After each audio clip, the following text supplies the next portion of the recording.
Mohta college की online पाठशाला में आपका हार्दिक स्वागत है। देखिए, हम पढ़ रहे थे बीए पार्ट थर्ड के पेपर सेकंड भारत का भूगोल, और भारत के भूगोल के अंदर 2021 अगस्त 2021 में होने वाले जो एग्जाम है उसके दृष्टिकोण से जो महत्वपूर्ण प्रश्नों की श्रृंखला हमने शुरू कर रखी थी। तो हमने इससे पूर्व वाले वीडियो के अंदर यानी पार्ट ए के 10 क्वेश्चन हमने कर लिए थे। आज हम भाग 2 यानी भाग ब के अंदर जो मध्यम प्रश्न आते हैं 200 शब्दों के जो क्वेश्चन आते हैं, तो उन प्रश्नों का अध्ययन करेंगे। हालांकि अब की बार पैटर्न के अंदर चेंज हुआ है, तो बड़े प्रश्नों की संख्या 3 ही आएगी। 7 क्वेश्चन तो आएंगे लगभग 50 शब्दों में, इसके अलावा 3 क्वेश्चन आएंगे वो 200 शब्दों के अंदर, और एक बड़ा निबंधात्मक प्रश्न आएगा। तो अब की बार बड़ी समस्या है कि यानी 1.5 घंटे के अंदर पेपर को पूर्ण करना बड़ा टेढ़ा काम है। इसके लिए मैं विद्यार्थियों से रिक्वेस्ट करता हूं कि घर पर वो प्रैक्टिस करें। जैसे ये कोई पेपर है, इस पेपर को सोल्व करें भी हम 1.5 घंटे के अंदर, यानी 7 तो यानी ए वर्ग के क्वेश्चन, 3 ब वर्ग के और एक बड़ा निबंधात्मक प्रश्न कितने मिनट में हम हल कर सकते हैं। 2-3 बार यदि आप प्रैक्टिस करोगे तो निश्चित रूप से कई बार समस्या आ जाती है कि पेपर आ रहा था लेकिन छूट गया, क्योंकि समय की बाउंडेशन है। उसके अंदर पर्सन को किस तरीके से अपने करें वो चीजें भी अपने इसके अंदर क्लियर करेंगे। तो आज हम जो भाग ब के अंदर, वैसे कहने को तो 10 क्वेश्चन है लेकिन इसके अंदर सब प्रश्न भी बनाए हुए हैं, तो 12-13 प्रश्नों के अंदर हम हल करने की कोशिश करेंगे। तो चलो हम देखते हैं। फर्स्ट क्वेश्चन को इसके अंदर लेते हैं कि उत्तरी पर्वतीय भौतिक प्रदेश पर टिप्पणी कीजिए। संक्षिप्त में 200 शब्दों के अंदर प्रश्न को समझाइए, या इसी के अंदर से ही गौण प्रश्न पूछा जा सकता है कि इसका पार्ट पूछ लिया महान हिमालय या जिसको हिमाद्री हिमालय, उच्च हिमालय कहते हैं, उसको परिभाषित कीजिए, या हिमाचल हिमालय या हिमाचल हिमालय को कहते हैं लघु हिमालय को परिभाषित कीजिए, या शिवालिक हिमालय, या चौथा ट्रांस हिमालय। तो हिमालय के 4 पार्ट इसके अंदर किए गए। तो उत्तरी भौतिक प्रदेश पर पहले तो आपके दिमाग में कच्चा खाका होना चाहिए, इसकी स्थिति क्या है। तो यदि देखिए अपने इस मैप के अंदर देखते हैं तो भारत के उत्तर के अंदर उत्तरी पर्वतीय प्रदेश है, जो केंद्र शासित प्रदेश लद्दाख, जम्मू कश्मीर, इसके अलावा हिमाचल प्रदेश, उत्तराखंड आ जाता है, सिक्किम आ जाता है, अरुणाचल प्रदेश आ जाता है, इसके अलावा नागालैंड, मणिपुर, मिजोरम और त्रिपुरा, ये राज्य। इसके अलावा पश्चिम बंगाल का जो दार्जिलिंग वाला क्षेत्र है वो भी इसी हिमालय के अंदर आ जाते हैं। तो दिमाग में खाका याद रखना है कि हिमालय है भारत के उत्तर के अंदर, पश्चिम से पूर्व। पश्चिम में कौन सी नदी सीमा ग्रहण करती है? सिंधु नदी। सिंधु नदी एक गोर्ज का निर्माण करती है, और इस साइड में आ जाती है ब्रह्मपुत्र नदी। ब्रह्मपुत्र नदी। तो उत्तरी पर्वतीय प्रदेश भारत के उत्तर में, पश्चिम में सिंधु नदी के महाखंड से लेकर ब्रह्मपुत्र नदी के महाखंड, वो कहाँ है? पूर्व। तो पूर्व पश्चिम में तो सिंधु नदी का महाखंड, पर पूर्व में ब्रह्मपुत्र नदी के महाखंड तक कितने किलोमीटर की लंबाई में भाई? लगभग 2400 किलोमीटर की लंबाई के अंदर ये पर्वतीय प्रदेश है, फैला हुआ है। फिर बात करते हैं इसकी चौड़ाई। तो चौड़ाई इसके अंदर 200 से लेकर 500 किलोमीटर की चौड़ाई मिलती है। क्यों? क्योंकि इसके अंदर यानी जम्मू कश्मीर और लद्दाख के आसपास वाला जो क्षेत्र है यहाँ 500 किलोमीटर चौड़ाई मिलती।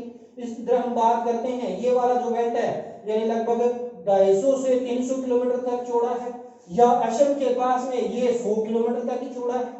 तो यानी इसकी चौड़ाई में काफी विविधता मिलती है। तो हम यूं कहीं 100 से लेकर 500 किलोमीटर की विविधता चौड़ाई लिए हुए यह उत्तरी पर्वतीय प्रदेश है, वो भारत के उत्तर के अंदर, पश्चिम से पूर्व के अंदर, अर्धचंद्राकार आकृति के अंदर, या यूं कहीं चापाकार आकृति के अंदर उत्तरी पर्वतीय प्रदेश फैला हुआ है और इस उत्तरी पर्वतीय प्रदेश के अंदर 8 राज्य कौन कौन से, इसके अंदर ये इधर देखिए, यानी हिमाचल प्रदेश आ गया, इसके अलावा इधर उत्तराखंड आ गया, सिक्किम आ गया, अरुणाचल प्रदेश आ गया, नागालैंड, मणिपुर, मिजोरम, त्रिपुरा, इसके अलावा असम का कुछ भाग और पश्चिम बंगाल का तो दार्जिलिंग वाला क्षेत्र। इसके अलावा 2 केंद्र शासित प्रदेश कौन से, लद्दाख और जम्मू कश्मीर, ये 2 केंद्र शासित प्रदेश भी इसके अंदर आते हैं। तो इस प्रकार ओवरऑल देखें इसका क्षेत्रफल है 5 लाख वर्ग किलोमीटर। तो दिमाग में कच्चा खाका सेट कर लो, उत्तरी पर्वतीय प्रदेश भारत के उत्तर में सिंधु नदी के महागढ़ से लेकर ब्रह्मपुत्र नदी के महागढ़ तक अर्धचंद्राकार आकृति में या यूं कहें चापाकार आकृति के अंदर 2400 किलोमीटर की लंबाई में फैला हुआ है, लगभग 100 से लेकर 500 किलोमीटर की चौड़ाई के अंदर इसका क्षेत्रफल है 5 लाख वर्ग किलोमीटर। फिर बात करते हैं इसका निर्माण कैसे हुआ।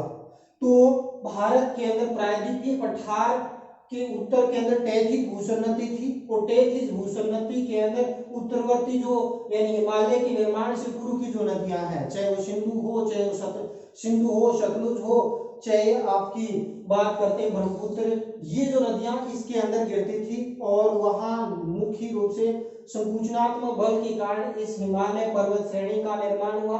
तो हिमालय का निर्माण कोई ऐसा नहीं 5-10 करोड़ वर्ष पूर्व हुआ, लगभग 130 से 40 करोड़ वर्ष पूर्व से लेकर 2 लाख वर्ष पूर्व तक इसका निर्माण हुआ।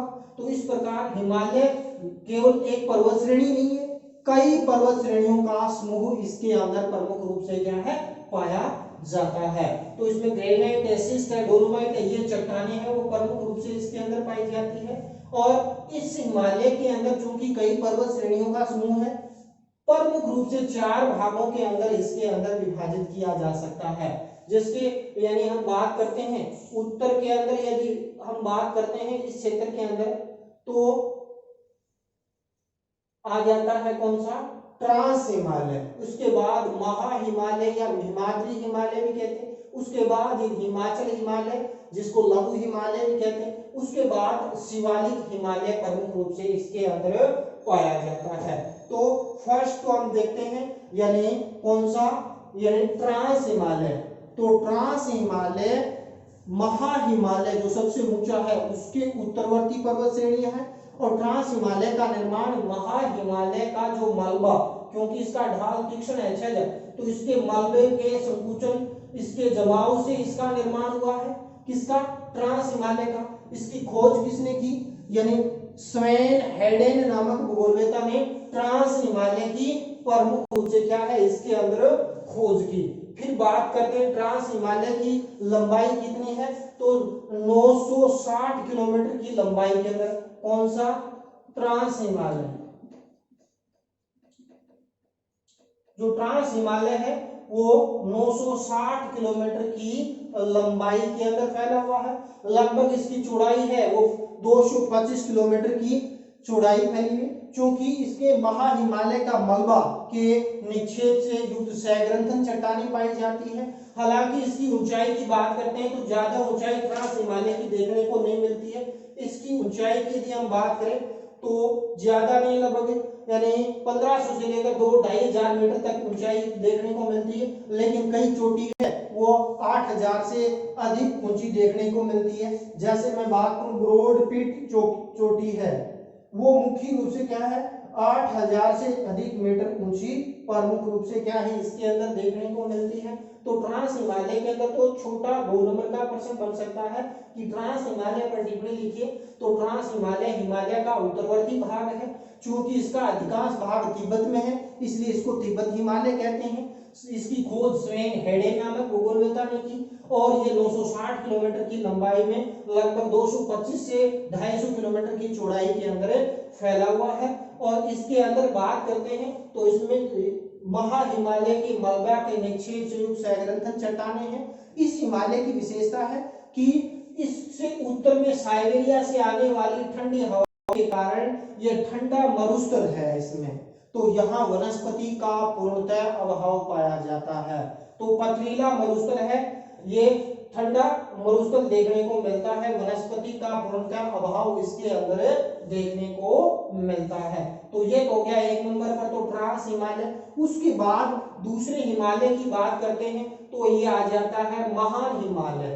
तो महान हिमालय हिमालय का सबसे ऊंचा भाग है, इसको हमेशा बर्फ जमी रहती है इसलिए इसको हिमाद्री हिमालय है। सबसे ऊंचा है तो उच्च हिमालय भी इसको कहते हैं। तो ये हिमालय हिमालय के अंदर बात करते हैं, इसकी लंबाई है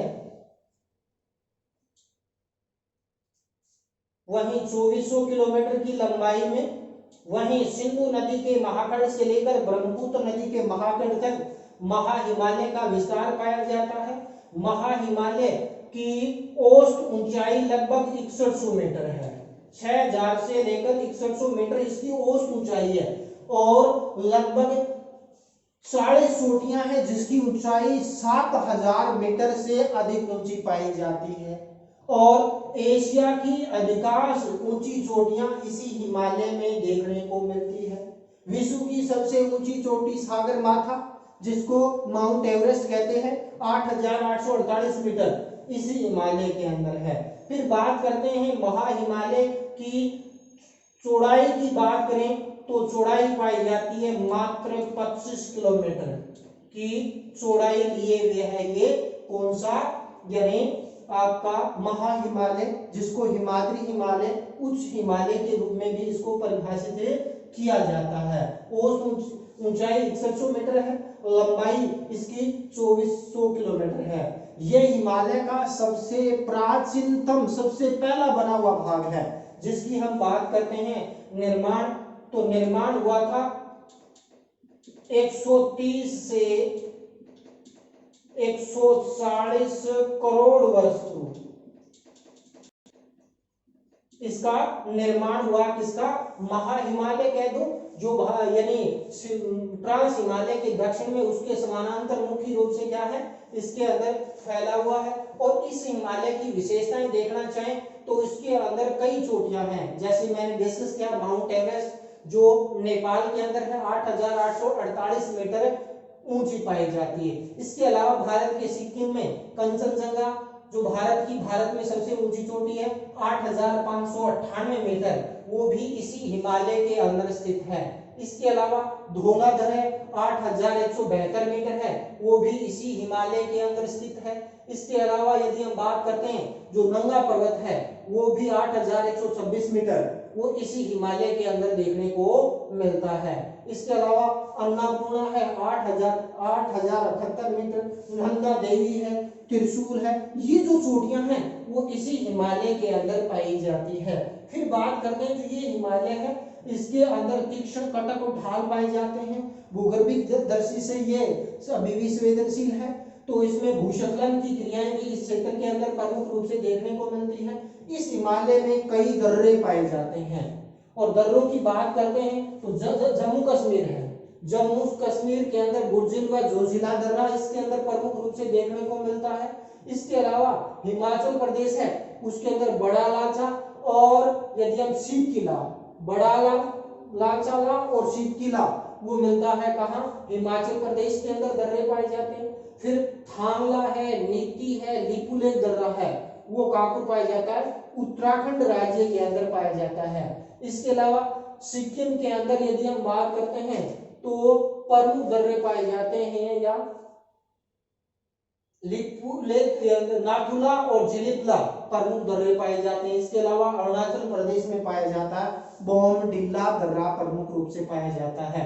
इसके अलावा इस हिमालय के अंदर यदि हम देखना चाहें तो कई यानी हिम के बड़े बड़े भूखंड पाए जाते हैं जिसको कहते हैं यानी क्या है हिमानी कहते हैं। तो कई हिमानियां भी देखने को मिलती है, चाहे मिलाम हिमनद हो, चाहे गंगोत्री हिमनद हो, चाहे सिक्किम का जेमू हिमनद हो, ये बड़े हिमनद भी पाए जाते हैं जहां से कई नदियों का उद्गम प्रमुख रूप से इसके अंदर देखने को मिलता है।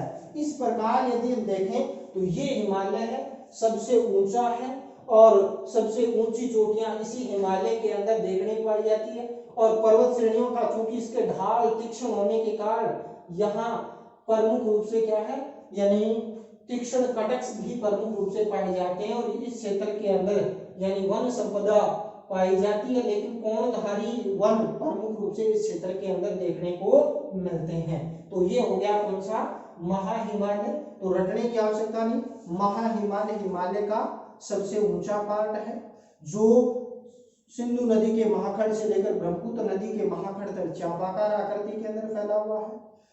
औसत चौड़ाई इसकी 25 किलोमीटर है, लंबाई 2400 किलोमीटर पाई जाती है और इसका निर्माण 130 से 140 करोड़ वर्ष पूर्व हुआ है। कई ऊंची चोटियां, 40 चोटियां, ऊंचाई 7000 मीटर से अधिक ऊंची है। और इसके अलावा यदि हम बात करें इस हिमालय के अंदर विश्व की सबसे ऊंची चोटी माउंट एवरेस्ट हो चाहे, जिसको सागरमाथा कहते हैं, 8848, चाहे इसके अंदर भारत की यानी यदि हम बात करते हैं कंचनजंगा 8598 मीटर इसी में पाई जाती हैं। फिर हमने दर्रों की बात की, इसके अंदर दर्रे भी पाए जाते हैं। विवर्तनिक दृष्टि से ये अभी भी संवेदनशील स्थिति में पाया जाता है, क्योंकि ये हमेशा बर्फ नमी रहती है तो कई बड़ी नदियों का उद्गम भी इसके अंदर होता है। इसके बाद थर्ड जो हिमालय आ जाता है जिसको कहते हैं हिमाचल हिमालय, और हिमाचल हिमालय को क्या कहा जाता है, लघु हिमालय, क्योंकि इसका अधिकांश भाग हिमाचल प्रदेश में है इसलिए इसको हिमाचल हिमालय के नाम से भी इस हिमालय को जाना जाता है। या इसके अंदर इसको लघु हिमालय के साथ मध्य हिमालय भी कहते हैं। यह वर्ध हिमालय के दक्षिण में उसके समानांतर सिंधु नदी के महाखंड से, यानी ये मध्य हिमालय के समानांतर सिंधु नदी के महाखंड से लेकर ब्रह्मपुत्र नदी के महाखंड तक वही 2400 किलोमीटर की लंबाई के अंदर ये हिमालय फैला हुआ है। और इस हिमालय की बात करते हैं, औसत जो चौड़ाई है वो 60 से 80 किलोमीटर की तो चौड़ाई के अंदर ये हिमालय पाया जाता है। इसकी ऊंचाई की बात करते हैं तो 1800 से 3000, कहीं कहीं पर 4500 मीटर से अधिक ऊंची चोटियां भी इस हिमालय के अंदर प्रमुख रूप से देखने को मिलती है। इसके अलावा यहाँ पीर पंजाल श्रेणी पाई जाती है। इस क्षेत्र के अंदर देखें तो यह जो हिमालय है यहाँ पीर पंजाल है, बनियाल है, वो भी इस हिमालय के अंदर पाए जाते हैं। क्योंकि इसकी ऊंचाई ज्यादा नहीं है तो इसमें वर्ष के 6 से 7 महीने हमेशा बर्फ जमी रहती है, और बर्फ जमी रहने के बाद में बाकी का समय बड़ा मौसम बड़ा सुहावना हो जाता है। तो भारत के कई पर्यटक स्थल, चाहे वो दार्जिलिंग हो, नैनीताल हो, डलहौजी हो, चाहे यानी इसके अलावा आसपास वाले जो क्षेत्र हैं वो इस हिमालय के अंदर पाए जाते हैं। इसके अंदर यदि हम देखना चाहें तो प्रमुख यानी पर्यटक स्थल चाहे कुल्लू हो, कांगड़ा घाटियां भी इस क्षेत्र के अंदर प्रमुख रूप से क्या है, इस हिमालय के अंदर देखने को मिलती है। और ये हिमालय है जम्मू कश्मीर के आसपास थोड़ा मैदान के अंदर बीच वाला भाग इसके अंदर देखने को मिलता है। और नीचे यदि हम बात करते हैं तो ये जो हिमालय है और इससे ऊपर वाला हिमालय कौन सा, ऊपर तो आ जाता है ये महाहिमालय, और महाहिमालय और नीचे आ जाता है कौन सा, लघु हिमालय, जिसको हिमाचल हिमालय। इसके बीच में एक भ्रंश पाया जाता है जिसको महान सीमांत भ्रंश कहते हैं। क्या कहते हैं, महान सीमांत भ्रंश। तो महान सीमांत भ्रंश महाहिमालय लघु हिमालय के बीच के अंदर जब इनमें टकराहट हुई तो बीच में एक क्या भ्रंश पड़ गया, एक दरार पड़ गई। तो ये पर्सन को महान सीमांत भ्रंश पर टिप्पणी लिखिए। तो महान सीमांत भ्रंश हिमालय के अंदर है, महाहिमालय और लघु हिमालय के मध्य यानी एक भ्रंश पाया जाता है जिसको महान सीमांत भ्रंश के नाम से जाना जाता है। 2 नंबर के प्रश्न के अंदर इस प्रश्न को पूछा जा सकता है। तो ये तो कौन सा हो गया, यानी आपका हिमाचल हिमालय कह दो, लघु हिमालय कह दो, या मध्य हिमालय के रूप में इसको परिभाषित कर दिया। इसके बाद इसके अंदर थोड़ी सी एक विशेषता और है, ये जो हिमालय है इसकी पहाड़ी ढालों पर कोणधारी वन पाए जाते हैं।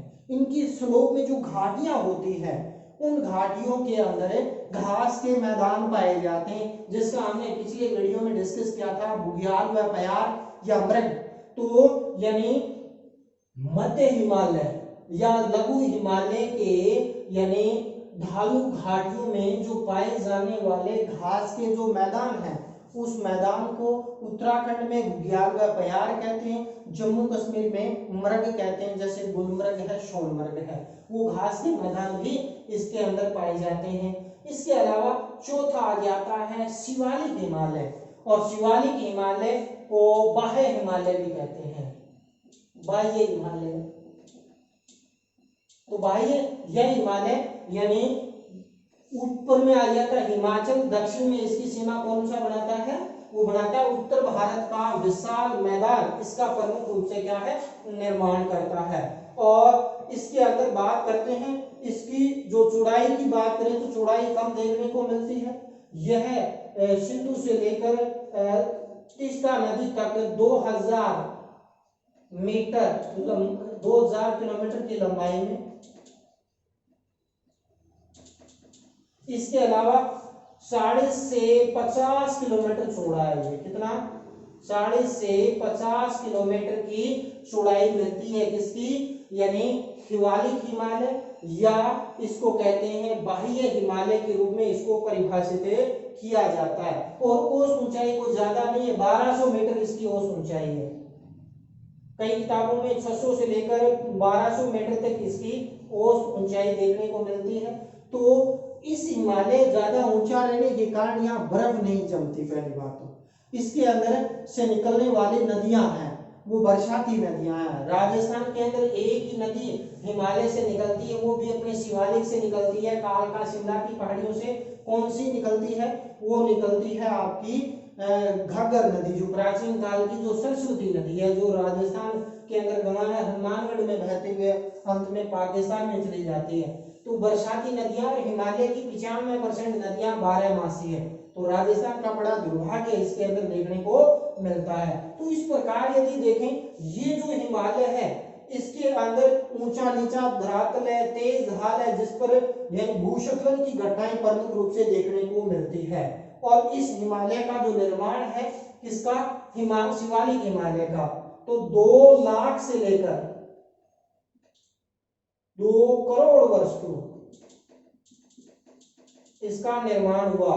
तो इस प्रकार ये हिमालय का सबसे बाद में बना हुआ भाग है। क्योंकि इस हिमालय का जो मलबा के निक्षेप से इसमें बना है, तो इसके अंदर सहग्रंथन औषधि चट्टानें देखने को मिलती है। जैसे ट्रांस हिमालय है, 7 से 60 करोड़ वर्ष पूर्व इसका निर्माण हुआ। इसके अलावा महा हिमालय है, 130 से 160 करोड़ वर्ष पूर्व हुआ, 130 से 140 करोड़। इसके अलावा हमने देखा हिमाचल हिमालय लगभग 60 करोड़ वर्ष पूर्व इसका निर्माण हुआ।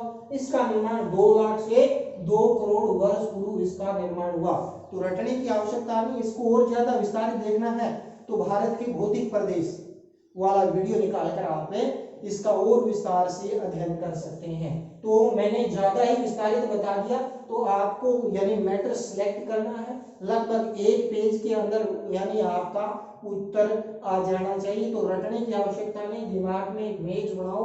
उत्तर के अंदर पश्चिम में सिंधु नदी के से लेकर पूर्व में ब्रह्मपुत्र नदी के महाखंड तक चापाकार या चंद्राकार आकृति में उत्तर भारत उत्तरी पर्वतीय प्रदेश फैला हुआ है, जो 2400 किलोमीटर की लंबाई में, 150 से लेकर 500 किलोमीटर की चौड़ाई में, लगभग 5 लाख वर्ग किलोमीटर क्षेत्र में फल में, और 8 राज्यों और 2 केंद्र शासित प्रदेश में ये भौतिक प्रदेश है वो फैला हुआ है। और इसके अंदर हिमालय का निर्माण 2 लाख से लेकर 140 करोड़ वर्ष पूर्व की अवधि के अंदर यानी इसका निर्माण हुआ। और इस हिमालय का कोई एक पर्वत श्रेणी, कई पर्वत श्रेणियों का समूह है। यह प्रमुख रूप से 4 चरणों में संपन्न हुआ और इसको 4 प्रमुख भागों में बांटते हैं। फिर एक एक का वर्णन करना है, तो इसके अंदर पर्टिकुलर अलग आ जाता है, तो उसके अंदर पहले थोड़ा सा 2 लाइन में भूमिका बना के इसका फिर पर्टिकुलर जिसका वर्णन कर ले उसका विस्तार से वर्णन कर दो। तो ये हो गया कौन सा, उत्तरी पर्वतीय प्रदेश हो गया। इसके बाद नेक्स्ट दूसरा देख लेते हैं हम। दूसरा आ जाता है कौन सा, आंतरिक अपवाह प्रणाली।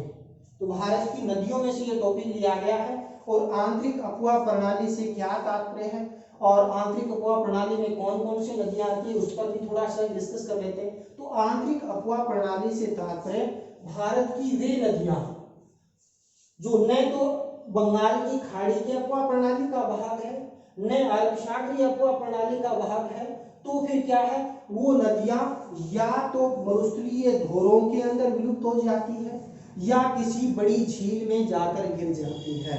तो ऐसी नदियों या ऐसी अपवा प्रणाली को आंतरिक अपवा प्रणाली के रूप में परिभाषित किया जाता है। और उसमें देखें, आंतरिक अपवा प्रणाली भारत में थोड़ा सा जम्मू कश्मीर, राजस्थान में अधिकांश 61% 60% भाग, इसके अलावा केरल की छोटी छोटी नदियां हैं जो मालाबार तट पर जो कयाल्स है उन कयाल्स में जाकर समाप्त हो जाती है। इसकी तो ये जो आंतरिक अपवा प्रणाली से तात्पर्य है, तो रटने की आवश्यकता नहीं, आंतरिक अपवा प्रणाली से तात्पर्य भारत की उन नदियों से लिया जाता है जो न तो बंगाल की खाड़ी में गिरती है न अरब सागर में गिरती है। ये नदियां या तो मरुस्थलीय धोरों में जाकर विलुप्त हो जाती है या आंतरिक यानी सरोवरों के अंदर झीलों में जाकर विलुप्त हो जाती है, आंतरिक अपवा प्रणाली कहलाती है। राजस्थान का लगभग 60.2% जो अपवा प्रणाली है वो आंतरिक अपवा प्रणाली है। भारत की 80 से 85% आंतरिक अपवा प्रणाली राजस्थान में पाई जाती है। इसके अलावा मैंने बात कर दिया जम्मू कश्मीर के अंदर, और इसके अलावा केरल के अंदर भी कुछ मांडवी है जैसी, ज्वारी जैसी नदियां हैं, छोटी नदियां, वो झीलों में जाकर समाप्त हो जाती है। तो आंतरिक अपवा प्रणाली की कौन कौन सी नदियां उस पर भी डिस्कस कर लेते हैं। तो इस आंतरिक अपवा प्रणाली में राजस्थान की नदियां हैं, एक तो हमने डिस्कस किया था कि कालका शिमला की पहाड़ी से निकलने वाली जो गर्ग नदी है, तो गर्ग नदी यानी यहाँ से होते पंजाब हरियाणा से होते हनुमानगढ़ में जाकर यानी ये विलुप्त हो जाती है। श्रीगंगानगर के अंदर कई बार पाकिस्तान के मरुस्थल में चली जाती है। तो घग्गर नदी आंतरिक अपवा प्रणाली की सबसे लंबी नदी है, 465 किलोमीटर के लगभग इनकी लंबाई है और 3 राज्यों से होते हुए सूतगढ़ के धोरों के आसपास ये नदी विलुप्त हो जाती है। दूसरी नदी की बात करते हैं, कांकणी, जो जैसलमेर के कोंटरी गांव की पहाड़ी से निकलकर कहां, बुज झील में जाकर गिर जाती है। इसके अलावा हम बात करते हैं सीकर की खंडेला की पहाड़ी से निकलने वाली कांकली नदी, जो लगभग क्या है 100 किलोमीटर बहने के बाद सीकर झुंझुनू बहकर चूरू की सीमा के ऊपर समाप्त हो जाती है। तो कांकली भी आंतरिक अपवा प्रणाली की नदी के अंदर शामिल किया जाता है। इसके अलावा हम बात करते हैं रूपनगढ़, खारी, खंडेला और मेढा, ये जो नदियां हैं सांबर झील में आकर विलुप्त हो जाती है। इसके अलावा हिमालय से, उत्तरवर्ती हिमालय से निकलने वाली छोटी छोटी नदियां हैं, जम्मू कश्मीर के आसपास की झीलों में जाकर समाप्त हो जाती। इसके अलावा मांडवी, ज्वारी, ये यानी मालाबार के तट पर जो कयाल्स पाई जाती है, छोटे लैगून्स पाए जाते हैं, उन लैगून्स के अंदर जाकर समाप्त हो जाती है। तो ये बेसिकली आ जाता है आंतरिक अपवा प्रणाली। तो अब इसके बाद नेक्स्ट हम देखते हैं मिट्टियों के बारे में, और मिट्टियों के अंदर एक प्रश्न निश्चित रूप से इसके अंदर प्रश्न पूछा जाएगा। और मिट्टियों के अंदर हम बात करें तो इसके अंदर भारतीय मिट्टियों की विशेषताओं के ऊपर टिप्पणी प्रश्न पूछी जा सकती है, या जलोढ़, काली मिट्टी, लैटराइट मिट्टी, इसमें से निश्चित रूप से एक प्रश्न इसमें से भी पूछा जाएगा। तो इसके अंदर भी थोड़ा सा हम डिस्कस कर लेते हैं भी इन मिट्टियों की क्या विशेषताएं और क्या नहीं पाई जाती, उस पर भी थोड़ा सा हम डिस्कस कर लेते हैं। तो फर्स्ट हम देख लेते हैं कौन सी, जलोढ़ मिट्टी। तो जलोढ़ मिट्टी भारत में पाई जाने वाले सबसे बड़े क्षेत्रफल पर लगभग यानी 43% भाग पर जलोढ़ मिट्टी का विस्तार पाया जाता है। हालांकि भारत के अंदर उत्तर भारत का विशाल मैदान यानी लगभग 7.5 लाख वर्ग किलोमीटर में है, लेकिन जलोढ़ मिट्टी है वो न केवल उत्तर भारत के विशाल मैदान में बल्कि भारत के समुद्र तटवर्ती क्षेत्र में, इसको तटीय जलोढ़ मिट्टी कहते हैं, इस या डेल्टाई जलोढ़ मिट्टी कहते हैं। इसके अलावा यदि प्रायद्वीपीय पठारी भाग में भी नदियों के दर्शना है, गोदावरी है, कावेरी, उनके द्वारा मैदानी भागों में इनका विस्तार फैला हुआ है। तो जलोढ़ मिट्टी को कांप मिट्टी भी कहते हैं, नदियों के द्वारा लाए गए जलोढ़ निक्षेप से इसका निर्माण हुआ है, इसलिए इसको जलोढ़ मिट्टी के रूप में इसको परिभाषित किया जाता है। तो जलोढ़ मिट्टी के अंदर उत्तर भारत के विशाल मैदान के अंदर जो गंगा, ब्रह्मपुत्र ये नदियां लेके आती हैं, तो इसके अंदर यानी इस मिट्टी के अंदर ढाल के स्वरूप और वहां पाई जाने वाली अफवाह प्रणाली के आधार पर, जैसे हमने बात की थी बांगर, खादर, तराई मिट्टी, तो वो जलोढ़ मिट्टी के ही प्रकार हैं। वो जैसे तटीय क्षेत्र में डेल्टाई जलोढ़ मिट्टी का विस्तार, इसको अलावा कृष्णा गोदावरी क्षेत्र में डेल्टाई जलोढ़ मिट्टी का विस्तार पाया जाता है। तो इस प्रकार भारत में सबसे ज्यादा क्षेत्रफल में पाई जाने वाली मिट्टी है। भारत की सबसे उपजाऊ मिट्टी है जलोढ़ मिट्टी, जिसके अंदर रबी, खरीफ और व्यापारिक सारी फसलें प्रमुख रूप से इस मिट्टी के अंदर यानी उत्पादित की जाती है। फिर यदि हम जलोढ़ मिट्टी के अंदर बात करते हैं, नदियों में इसको नदी जलोढ़ मिट्टी के रूप में पाया जाता है, और चूंकि तटीय क्षेत्रों में तटीय जलोढ़ मिट्टी के रूप में इसको परिभाषित किया जाता है, डेल्टाई क्षेत्र में डेल्टाई जलोढ़ मिट्टी के रूप में परिभाषित किया जाता है। इस प्रकार यह मिट्टी भारत के विस्तृत क्षेत्र में फैली हुई मिट्टी के रूप में इसको परिभाषित किया जाता है। और इस मिट्टी के अंदर यदि हम बात करते हैं, ज्वासन अवशेष का अभाव देखने को मिलता है, नाइट्रोजन की बहुलता इसमें पाई जाती है, लोहांश की मात्रा भी इस मिट्टी में कम देखने को मिलती है। और इस मिट्टी की क्या विशेषताएं हैं और ज्यादा विस्तार से देखना है, भारत की मिट्टियों का विस्तार से हमने अध्ययन किया, जिसके अंदर कौन कौन से खनिज पदार्थों की कमी है, कौन सी अधिकता है, क्या रंग कैसा है, उसके अंदर आप इसका विस्तार से अध्ययन कर सकते हैं। इसके अलावा हम बात करते हैं नेक्स्ट काली मिट्टी या काली मिट्टी की क्या विशेषता है उसके अंदर। तो काली मिट्टी प्रायद्वीपीय पठारी भाग के अंदर ज्वालामुखी के द्वारा निकले लावा के द्वारा निर्मित हुई है। इसलिए इसको रेगड़ मिट्टी, क्योंकि इस मिट्टी में कपास का उत्पादन बेसिकली अधिक देखने को मिलता है, इसको इसी कारण इसको काली कपासी मिट्टी के रूप में भी इसको परिभाषित किया जाता है, या इसको ट्रॉपिकल ब्लैक या ट्रॉपिकल चरनोजम मिट्टी के रूप में भी इसको यानी काली मिट्टी को परिभाषित किया जाता है। तो ज्वालामुखी के जो लावा है और लावा के अपक्षय होने से इस मिट्टी का निर्माण हुआ। ये मिट्टी भारत के अंदर यानी दक्षिणी पूर्वी राजस्थान जो हाड़ौती का पठार है, गुजरात है, इसके अलावा यानी महाराष्ट्र है, मध्य प्रदेश वाला कुछ क्षेत्र है, इसके अलावा दक्षिण के अंदर भी इस मिट्टी का विस्तार है वो प्रमुख रूप से देखने को मिलता है। इसके अलावा ये मिट्टी भारत की तीसरी सबसे बड़ी मिट्टी है। कौन सी? यानी भारत के 15.2% भाग पर काली मिट्टी का विस्तार पाया जाता है। दूसरी सबसे बड़ी मिट्टी है यानी आपकी लाल मिट्टी जो 18.6% भाग पर फैली हुई है। सबसे बड़ी है जलोढ़ मिट्टी जो भारत में लगभग 43% भाग पर पाई जाती है। तो जो काली मिट्टी जिसको रेगड़ मिट्टी भी कहते हैं, इसका रंग बेसिकली काला है, हल्का काला, या जिसको हम चेस्टनटी रंग के रूप में भी परिभाषित किया जाता है। तो चेस्टनटी रंग इसका अगर कह सकते हैं हम, या इसको हम कहें तो रंग मध्यम काला पाया जाता है। इस मिट्टी में सामान्यतः लोहा, चूना और कैल्शियम, पोटाश, एल्युमिनियम और मैग्नीशियम की प्रचुरता इस मिट्टी के अंदर देखने को मिलती है। किस मिट्टी में? काली मिट्टी में क्या क्या कमी पाई जाती है, इसकी अधिकता पाई जाती है, जैसे लोहा है, चूना है, कैल्शियम है, पोटाश है, एल्युमिनियम है, मैग्नीशियम की प्रधानता इस मिट्टी के अंदर अधिक देखने को मिलती है। और नाइट्रोजन और फास्फोरस है वो बेसिकली काली मिट्टी में कम देखने को मिलता है।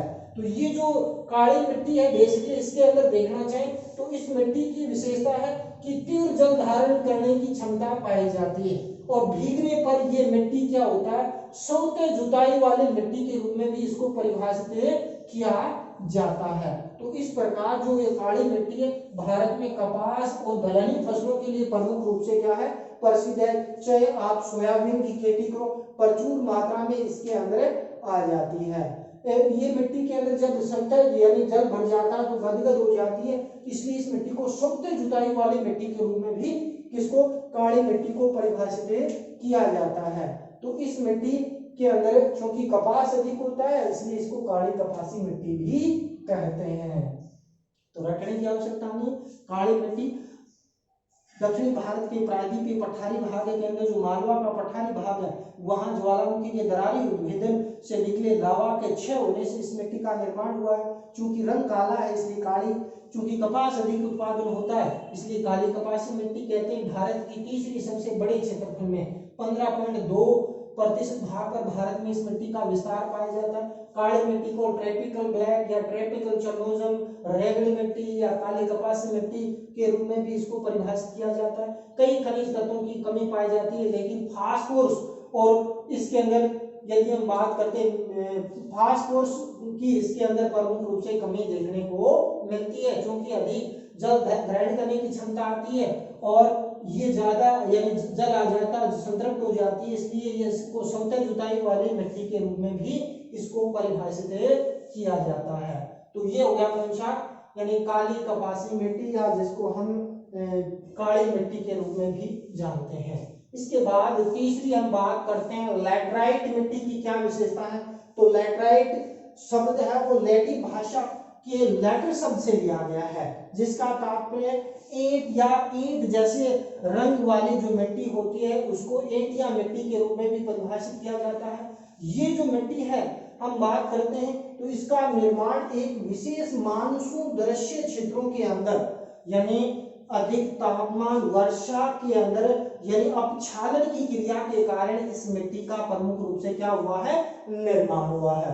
फिर यदि इस मिट्टी के अंदर विशेषताएं देखना चाहें, ये ऋतु परिवर्तन होने के कारण इस मिट्टी का निर्माण हुआ है। इस मिट्टी के अंदर कौन कौन से चूना, नाइट्रोजन और पोटास और फास्फोरस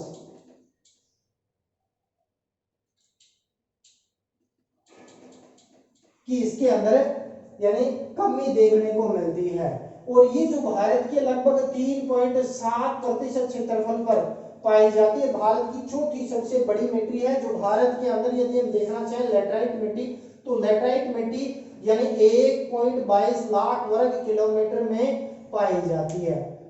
लैटराइट मिट्टी है वो ज्यादा संतृप्त हो जाती है तो मक्खन की भांति मुलायम हो जाती है, सॉफ्ट मिट्टी के रूप में भी इसको लैटराइट मिट्टी को परिभाषित किया जाता है। तो ये हो गया लैटराइट मिट्टी। लैटराइट मिट्टी प्रायद्वीप विभाग के अंदर यानी जो केरल, तमिलनाडु, कर्नाटक वाला जो क्षेत्र है इस क्षेत्र के अंदर कुछ मालवा के पठारी वाले क्षेत्र के अंदर इस मिट्टी का विस्तार है वो प्रमुख रूप से देखने को मिलता है। तो इस मिट्टी की ये विशेषता है, ये लैटिन भाषा के लैटर शब्द से होता है जिसका मतलब ईंट या ईंट जैसे आकार वाली जो मिट्टी होती है।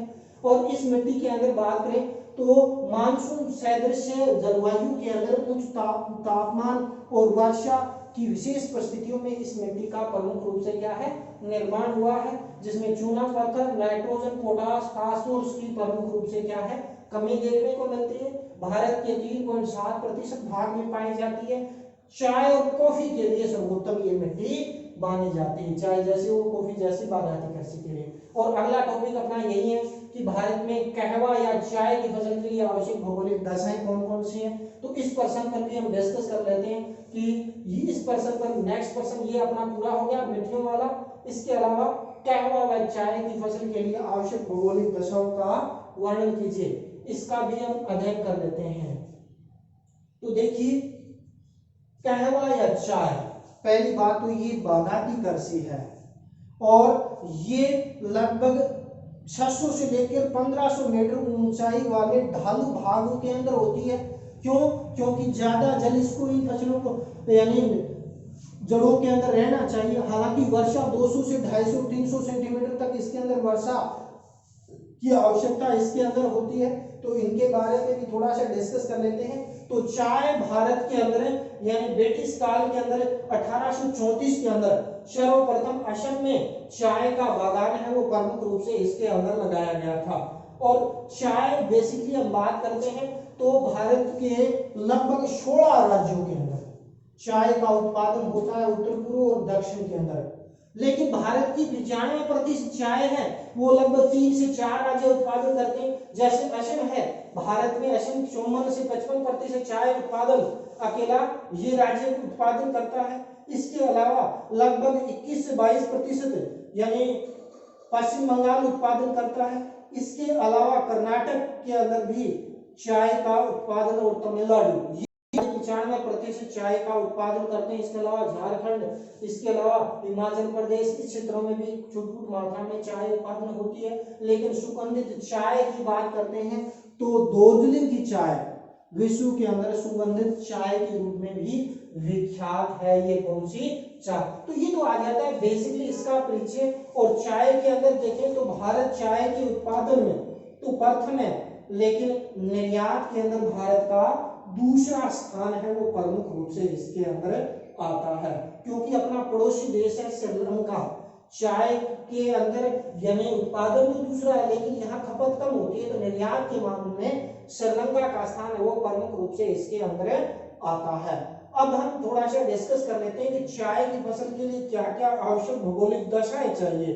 तो भौगोलिक चाय चूंकि एक यानी ऊंचे पर्वतीय ढालू भूमि में छायादार यानी कम तापमान की बेसिकली इसको आवश्यकता होती है। वर्षा अधिक इसके अंदर प्रमुख रूप से चाहिए। तो इसके अंदर देखते हैं भी तापमान कितना का चाहिए, तापमान, दूसरा वर्षा, तीसरा यानी मिट्टी कैसी चाहिए, चौथा यदि हम बात करते हैं तो अन्य विशेषताओं के अंदर इसके अंदर देख लेते हैं। तो चाय की बेसिकली यदि हम बात करते हैं तो पहले बात आ जाती है कि चाय के अंदर मिट्टी कैसी चाहिए, तो तापमान कितना चाहिए।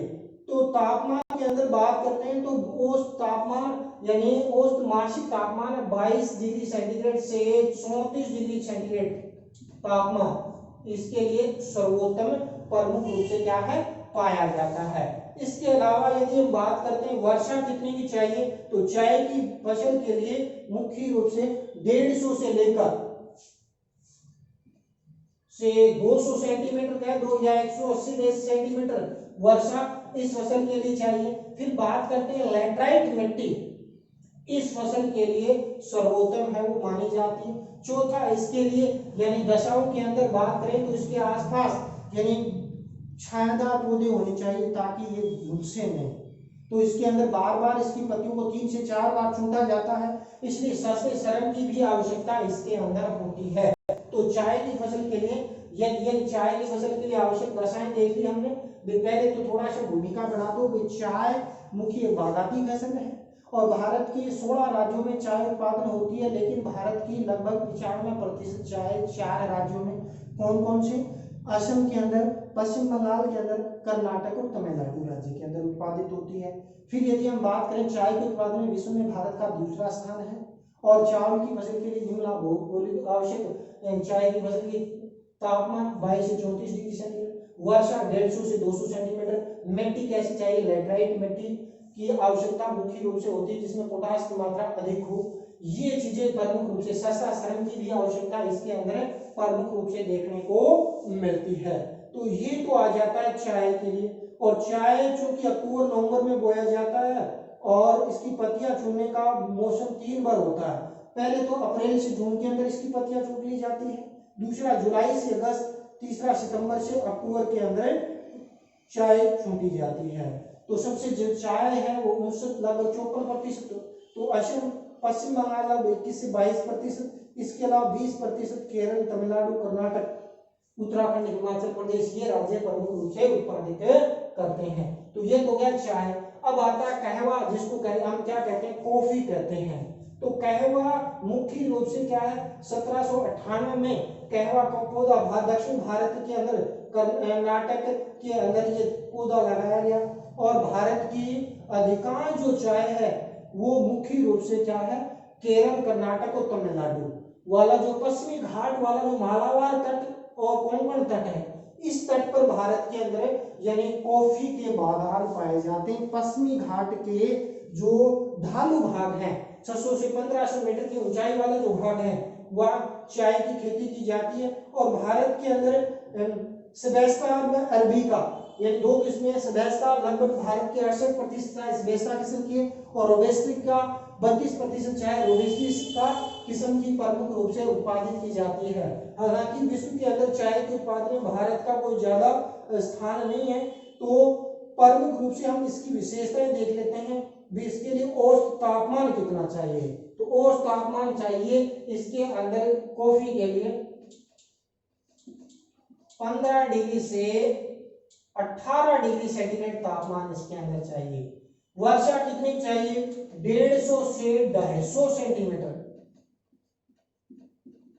यानी पहली बात करें तो तापमान तो कितना चाहिए, 15 से 18 डिग्री सेंटीग्रेड, क्योंकि ये 600 से लेकर 1800 मीटर की ऊंचाई वाले ढालू भागों में चाय की तरह कॉफी भी एक बागाती कृषि है, बागानों में इसकी कृषि की जाती है। फिर बात करते हैं वर्षा, तो वर्षा 150 से लेकर 250 सेंटीमीटर वर्षा इसके अंदर चाहिए। और फिर बात करते हैं मिट्टी कितनी चाहिए, तो मिट्टी के अंदर देखें तो दोमट मिट्टी, कौन सी, दोमट, लेटेराइट तथा काली मिट्टी के अंदर कॉफी या कहवा की फसल है वो प्रमुख रूप से क्या है, उत्पादित है, वो प्रमुख रूप से की जाती है। फिर बात करते हैं उत्पादन कौन कौन से राज्य करते हैं, तो कर्नाटक राज्य है। कर्नाटक राज्य भारत की 57.5 यानी लगभग 57.5% जो चाय का उत्पादन वाला जो राज्य है वो कौन सा आ जाता है, कर्नाटक आ जाता है। इसके अलावा लगभग 24% केरल और लगभग 8.5% यानी केरल कितने 24% और तमिलनाडु कितनी लगभग 8.5% चाय का उत्पादन करता है। तो केरल, कर्नाटक और तमिलनाडु इन तीन राज्यों में भारत की अधिकांश है, यानी लगभग 95 से 98% कॉफी का उत्पादन ये तीन ही राज्य प्रमुख रूप से क्या है करते हैं। तो ये आ जाती है कॉफी की। तो कहवा एक बागाती कृषि है। दक्षिण भारत के उष्णकटिबंधीय क्षेत्रों में 600 से 1800 मीटर की ऊंचाई के ढालू भागों में चाय, कॉफी है या कहवा है, बागाती कृषि के रूप में की जाती है। क्योंकि इसके लिए तो हम बात करते हैं तापमान कम चाहिए 1500 से 1800 डिग्री 18 डिग्री सेंटीग्रेड, वर्षा 150 से लेकर 250 सेंटीमीटर और दोमट, लेटराइट या काली मिट्टी के अंदर यानी इसकी खेती की जाती है। भारत की कर्नाटक 57.5%, केरल 24%, तमिलनाडु 8.5% उत्पादन कौन करता है, केरल राज्य प्रमुख रूप से यानी कहवा का उत्पादन करता है। तो ये तो बेसिकली आ जाता है कौन सा, कहवा की फसल के लिए आवश्यक भौगोलिक दशाएं। अब नेक्स्ट प्रश्न पर आते हैं, 5वें प्रश्न पर, भारत में लौह इस्पात उद्योग की समस्याएं। लौह इस्पात उद्योग यानी आधारभूत उद्योग है, उद्योगों की जननी है, क्योंकि लौह इस्पात उद्योग भारी व ह्रासमान उद्योग है। यानी लगभग 3 टन कच्चा लोहा ऐसा चाहिए जिसमें कोयले की मात्रा, मैग्नीज की मात्रा, चूने पत्थर की मात्रा पाई जाती है। तो उसके अंदर लगभग 3 से 3.5 टन कच्चा ऐसा और कोयला, चूना पत्थर, डोलोमाइट चाहिए, तब जाके 1 टन लोहा ऐसा उत्पादन होता है। तो भार आसमान है, इसलिए सबसे बड़ी समस्या तो इसके अंदर ये है कि कच्चे माल के अंदर, हालांकि भारत में लौह अयस्क के उत्पादन में तीसरा स्थान है, लेकिन कुछ क्षेत्रों में बढ़िया किस्म का लौह अयस्क, हेमेटाइट किस्म का लौह अयस्क कम देखने को मिलता है। तो ये समस्या इसके अंदर देखने को मिलती है कि कई बार कच्चे माल की आपूर्ति नहीं हो पाती।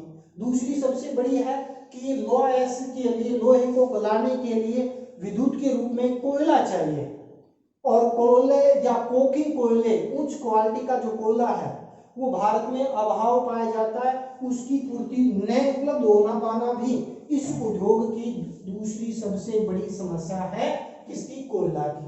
तीसरा, चूंकि ये भार आसमान उद्योग है तो सस्ता परिवहन चाहिए, और सस्ते परिवहन में सबसे सस्ता परिवहन है जल, तो जल परिवहन का अभाव देखने को मिलता है। दूसरा, रेल, कई औद्योगिक कारखानों में तो रेल से जुड़े हुए, लेकिन कुछ कारखाने लोग यानी रेल परिवहन से नहीं जुड़े हुए हैं, या सड़क, अच्छे सड़क मार्ग की व्यवस्था भी कई जगह नहीं है। तो ये भी एक सबसे बड़ी समस्या है इसके लौह इस्पात उद्योग की। चौथी समस्या कौन कौन सी, इस पर भी हम डिस्कस करके देते हैं कि लौह इस्पात उद्योग की सबसे बड़ी चौथी समस्या ये है कि जो दूसरे देश है उससे कड़ी प्रतिस्पर्धा का सामना करना पड़ता है।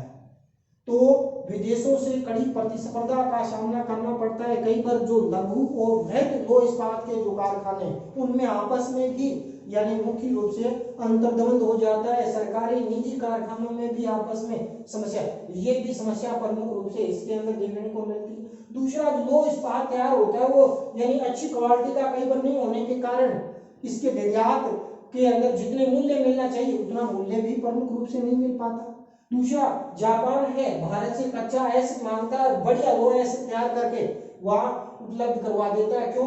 क्योंकि वह तकनीक भी सस्ती है, वहां प्रमुख रूप से उस क्षेत्र के अंदर यानी सस्ती जल विद्युत की उपलब्धता हो जाती है, मानव श्रम की उपलब्धता हो जाती है। पांचवी या छठी समस्या है सस्ते श्रम की उपलब्धता, यानी सस्ता भी होना चाहिए, कुशल भी होना चाहिए, पारंगत भी होना चाहिए, वो चीजों का कई बार अभाव देखने को मिलता है। ये समस्या भी इस उद्योग के सामने प्रमुख रूप से क्या है समस्या देखने को मिलती। इसके अलावा ओवरऑल देखें तो कई बार इसके अंदर चूंकि यानी कई कारखाने घाटे में चले जाते हैं या इसके अंदर सार संभाल की व्यवस्था नहीं हो पाती है, तो कई मूलभूत सुविधाओं का अभाव हो जाता है, तो ये समस्याएं भी इस उद्योग के सामने प्रमुख रूप से देखने को मिलती है। तो ये भारत के लो इस्पात उद्योग की प्रमुख समस्याएं आ जाती है।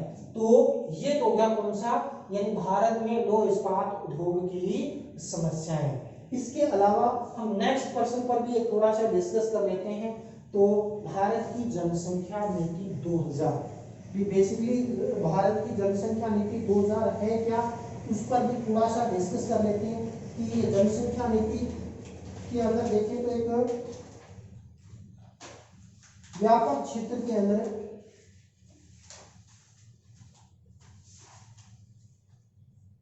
भारत के अंदर देखें जनसंख्या नीति 2008 पंचवर्षीय योजना के अंदर क्या हुआ, एम स्वामीनाथन के नेतृत्व के अंदर एक यानी आयोग गठित किया गया और इस दल ने अपनी रिपोर्ट 1994 में दी और इस रिपोर्ट के आधार पर ही क्या है यानी तत्कालीन प्रधानमंत्री अटल बिहारी वाजपेयी ने नई जनसंख्या नीति 2000 को मुख्य रूप से क्या है घोषित किया, जिसको नवीन संशोधित जनसंख्या नीति कहते हैं। इसमें सामाजिक आर्थिक विकास के लिए जीवन की गुणवत्ता में सुधार करने के लिए यानी कई कार्य योजनाएं अपनाएगी।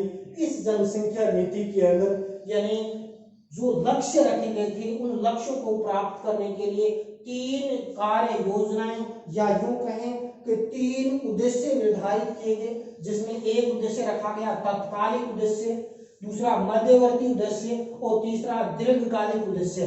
क्योंकि ये काल था जिसके बाद भारत में जनसंख्या के अंदर थोड़ा सा तो कंट्रोल हुआ, लेकिन जनसंख्या तीव्र गति से यानी सतत रूप से बढ़ रही थी, तो जनसंख्या को कंट्रोल भी करना था, उनमें अन्य सुविधाओं को उपलब्ध करवाना भी इसके अंदर था। लेकिन जनसंख्या नीति 2000 है वो अटल बिहारी वाजपेयी के काल में 2000 के अंदर आई। इसके 3 उद्देश्य रखे गए। कौन कौन से उद्देश्य? एक तो तत्कालिक उद्देश्य क्या था यानी स्वास्थ्य सुविधाओं में बुनियादी ढांचागत विकास करना, ताकि जो जनसंख्या में वृद्धि को रोकने के लिए यानी स्वास्थ्य का जो ढांचा है उसको मजबूत करना, जिसके अंदर यानी कई उपाय इसके अंदर अपनाए गए ताकि जनसंख्या को कंट्रोल करने के लोगों में कई अपने जागरूकता आए, स्वास्थ्य सुविधाएं उसके अंदर मिले। तो ये प्रमुख तात्कालिक उद्देश्य रखा गया। इसके अलावा मध्यमकालीन उद्देश्य 2010 तक कुल प्रजनन दर के अंदर भारी गिरावट लाना। मध्यवर्ती उद्देश्य क्या था यानी 2000 तक यानी जो जनसंख्या वृद्धि हो रही थी उसमें भारी गिरावट लाना रखा गया। इसके अलावा जो दीर्घकालिक उद्देश्य था यानी जनसंख्या को स्थिरीकरण करना, जनसंख्या स्थिर कैसे किया जाए, तो उसके लिए डिसाइड किया गया था कि भारत के अंदर इन कारगर उपायों को अपनाकर 2045 तक जनसंख्या को स्थिर रखा जाए। लेकिन जब 2010 के अंदर इसका मूल्यांकन हुआ, भी 10 साल बाद में इसको यानी का मूल्यांकन किया जाएगा, तो वहां जो लक्ष्य रखे गए थे वो लक्ष्य सही इंप्लीमेंट नहीं हो पाए थे, जिसके कारण जनसंख्या स्थिरीकरण का लक्ष्य बाद में बढ़ाकर 2045 से 2070 तक इसके अंदर कर दिया गया। तो ये राष्ट्रीय जनसंख्या नीति 2000। अब राष्ट्रीय जनसंख्या नीति अब भी एक नया विषय उभर के आया है। उत्तर प्रदेश सरकार ने नवीनतम जनसंख्या नीति 2021 को लागू कर दिया है। तो ये केंद्र स्तर पर भी नई जनसंख्या नीति इंप्लीमेंट होगी। तो उसमें भी यानी जनसंख्या एक संसाधन नहीं न कि एक भार के रूप में परिलक्षित हो, तो उसके लिए क्या क्या कार्य योजना है, इसके अंदर फिर संशोधन होके इसके अंदर परिमार्जन होगा। तो ये अब की बार मोस्ट इंपोर्टेंट है ये प्रश्न। राष्ट्रीय जनसंख्या नीति 2000 पर टिप्पणी कीजिए। तो राष्ट्रीय जनसंख्या नीति यानी 8वीं पंचवर्षीय योजना में एम स्वामीनाथन के नेतृत्व में एक आयोग गठित किया गया। इस आयोग ने अपनी रिपोर्ट 1994 में दी। उसके बाद 2000 में अटल बिहारी वाजपेयी के नेतृत्व के अंदर नवीन जनसंख्या नीति या संशोधित जनसंख्या नीति 2000 लाई गई, जिसके अंदर यानी 3 स्तर पर कार्य योजनाएं अपनाई गई। एक तो यानी तत्कालीन स्तर पर क्या किया जाए, मध्यकालिक लक्ष्य रखे गए, दीर्घकालिक लक्ष्य रखे गए। तत्कालिक उद्देश्य में यह रखा गया कि स्वास्थ्य सुविधाओं में ढांचागत विकास किया जाए, गर्भ निरोधक साधनों की उपलब्धता जैसी कई उसके अंदर कार्य योजनाएं मुख्य रूप से अपनाई गई। और दूसरा मध्यकालीन लक्ष्य, जो जनसंख्या बढ़ रही थी उसमें भारी गिरावट लाना 2010 तक 2.1 की प्रजनन दर के अंदर यानी गिरावट लाने का इसमें लक्ष्य रखा गया। चौथा, यदि हम दीर्घकालिक लक्ष्य रखा गया 2045 तक जनसंख्या के अंदर स्थिरीकरण लाना, जनसंख्या स्थिर करना ताकि संसाधनों पर ज्यादा भार नहीं पड़े। लेकिन जब 2010 में इसका मूल्यांकन किया गया तो जितने हम लक्ष्य रखेंगे उस लक्ष्यों के अकॉर्डिंग कार्य योजना सही इंप्लीमेंट नहीं हो पाई, जिसके बाद कार्य यानी उस कमेटी ने एक रिपोर्ट दी कि इस जनसंख्या 2045 तक तो स्थिर नहीं हो सकती, 2070 तक उसको बढ़ा दिया गया। तो ये आ जाता है नवीनतम जनसंख्या नीति 2000, इसके अंदर प्रमुख रूप से आ जाती है। इसके बाद थोड़ा सा अगला प्रश्न पर हम डिस्कस कर लेते हैं कि अगले प्रश्न के अंदर देखें तो भारत के अंदर सीमेंट उद्योग के स्थानीयकरण के कारक या इसके अलावा आज थोड़ा वीडियो लंबा हो गया, तो नेक्स्ट वीडियो के अंदर जो अगले यानी 4% के अलावा 1-2% और शामिल करके इसको पार्ट 2 दे देंगे। उस पार्ट 2 में और ज्यादा यानी अपने कुछ छोटे प्रश्न भी है उन प्रश्नों को भी लेंगे, और बाकी जो ये 4 प्रश्न बचे हैं इन 4 प्रश्नों को अगले वीडियो में हम हल करने की कोशिश करेंगे। इसके साथ आज का वीडियो अपने यहीं समाप्त करते हैं। जय हिंद, जय भारत।